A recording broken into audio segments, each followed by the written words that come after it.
Colours के serial मन्नत और आरंभी का हो रहा है महासंगम। आरंभी के दुश्मन भी घूम रहे हैं और वो दुश्मन कोई और नहीं बल्कि अवंतिका है, जो पहुंच गई है आरंभी के कमरे में कि तभी वहां पर आ जाती है आरंभी भी, जो बेहद परेशान है। असल में पार्टी में किसी ने उसके गाउन को काट दिया है और यही बात वो अवंतिका को बताती है। इतना ही नहीं, उससे मदद भी मांगती है। सिलाई का डिब्बा लेकर उसके गाउन को सिलने के लिए कहती है कि तभी अवंतिका के हाथों से स्कैल्पेल ब्लेड गिर जाता है, जो लग जाता है आरंभी के हाथ। इससे पहले कि आरंभी तहकीकात करती, अवंतिका झटपट उसके गाउन को सिलने लगती है, लेकिन उसे क्या पता कि आरंभी को सब पता है।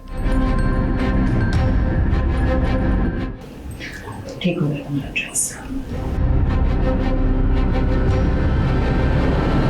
कट भी आप ही करती हैं और ठीक भी आप ही करती हैं। क्या बकवास कर रही हो आरंभी?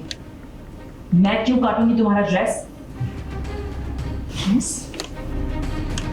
ड्रेस नहीं, मैं तो सर्जरी की बात कर रही हूँ। स्कैल्पेल से कट भी आप ही लगाती हैं और फिर स्टिचेस भी आप ही करती हैं, वो बोल रही थी मैं। आपको क्या लगा मैं आप पर अपना ड्रेस कट करने का इल्जाम लगा रही हूँ? वो क्यों करूँगी मैं? आप क्यों करेंगी ऐसा? फिलहाल तो आरंभी ने तय कर लिया है कि वो सच का पता लगा कर ही रहेगी कि आखिर किसने उसकी ड्रेस काटी है। ये सुनकर अवंतिका घबराती है और जैसे ही आरंभी वहाँ से जाने लगती है तो अवंतिका उसे रोकने की कोशिश करती है। आरंभी रुको।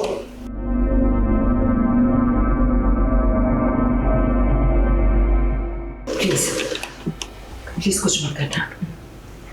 नीचे पार्टी चल रही है, खुशी का माहौल है, सब खुश है, प्लीज डू नॉट रूइन इट। ये तो उस इंसान को सोचना चाहिए था ना, पर आप मुझे रोक क्यों रही हैं डॉक्टर?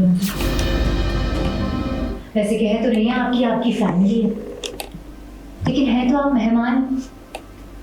आपको नहीं पता चलेगा, नहीं समझ आएगा कि फैमिली को कब क्या चाहिए। पर कोई बात नहीं, आप मुझे देखिए और सीखिए। जैसे इंटर्न सीखता है ना अपने सीनियर डॉक्टर से, वैसे ही। क्योंकि आपको पता है मेरा बेटा विहान क्या कहता है मुझे, इस घर की फैमिली।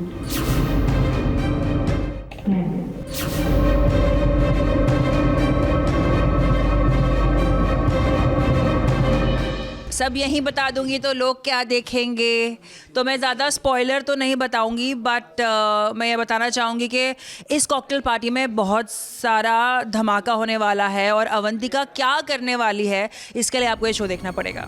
अब आरंभी ने तो अवंतिका को टशन दे ही दिया है और अवंतिका उसे तो आरंभी अब फूटी आंख नहीं भा रही। ऐसे में वो याशिका से डेकोरेशन को लेकर बात करती है और आरंभी पर ही सारा इल्जाम लगा देती है। ये डेकोरेशन आरंभी ने ही किया है, जिसके चलते याशिका भी आरंभी को नापसंद करने लगी है। इसी बीच वहाँ पर आता है विक्रांत और दोनों बातों को घुमा देते हैं। खैर, विक्रांत तो अपनी ही दुनिया में है, वो परेशान है क्योंकि वो तो याशिका से शादी ही नहीं करना चाहता। और जैसे ही इस पार्टी से बाहर निकलता है तो उसकी मुलाकात हो जाती है दुआ के साथ। और देखिए कैसे दुआ के साथ वो खेल खेलने लगता है और खेल खेल में उसे एहसास होता है कि दुआ की हरकतें बिल्कुल उसके जैसी ही हैं। और यही बात वो दुआ को भी बताता है कि तभी वहाँ पर धैर्य आ जाता है और दोनों की बातों पर ब्रेक लगा देता है, जिसके चलते दुआ और विक्रांत दोनों को ही वहाँ से जाना पड़ता है। लेकिन धैर्य की कश्मकश कोई और नहीं बल्कि धैर्य की माँ देख लेती है और उन्हें हो जाता है डाउट। अब देखना होगा कि धैर्य कब तक इस बात को छिपा पाएगा कि दुआ विक्रांत की बेटी है। मुंबई से कुणाल उपाध्याय के साथ ब्यूरो रिपोर्ट।